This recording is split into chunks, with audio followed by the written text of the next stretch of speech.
In the bustling town of Obolumo, there was a small wooden kiosk that sat beneath the shade of an ancient baobab tree.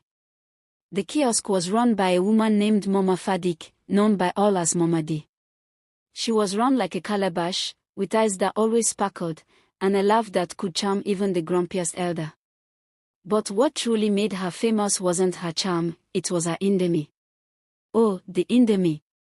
No one could make noodles like Mama D. Steaming hot, laced with secret spices, chunks of peppered meat, golden eggs, and vegetables that danced with flavor. Once you tasted it, you'd come back again, and again, and again.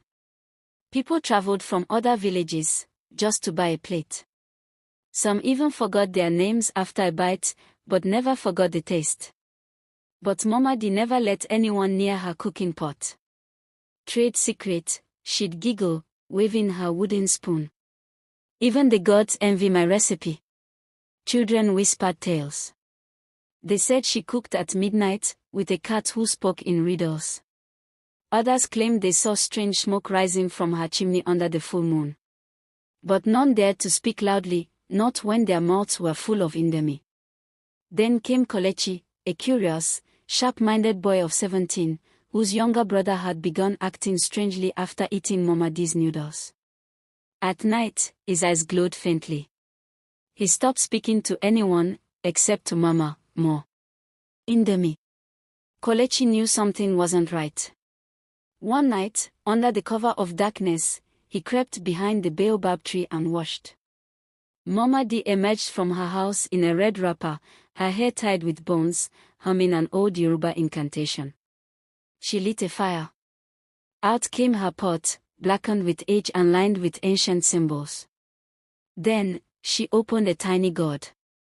From it flowed not oil, not pepper, but whispers. Screaming whispers.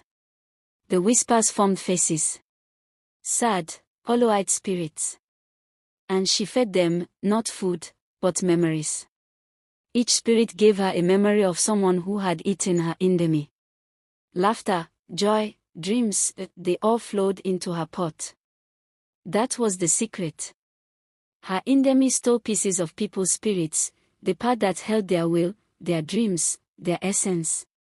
That's why it was so irresistible. You weren't eating food, you were eating your own desire, reflected back at you. Terrified, Kolechi ran, but not before stepping on a dry twig. Mama D turned, her eyes now glowing red. Oh, another curious mouth, she hissed. Maybe I'll add a bit of courage to tomorrow's dish. But Kolechi escaped. The next day, Mama D's kiosk was gone. Burned to the ground by lightning, they said. The baobab tree withered. People mourned the loss of the indomie, but over time, they remembered things. Their dreams came back. Children began to sing again. And Kolechi. He wrote down the tale and passed it on, warning everyone. Beware food too sweet, too perfect. For the devil, too, can cook,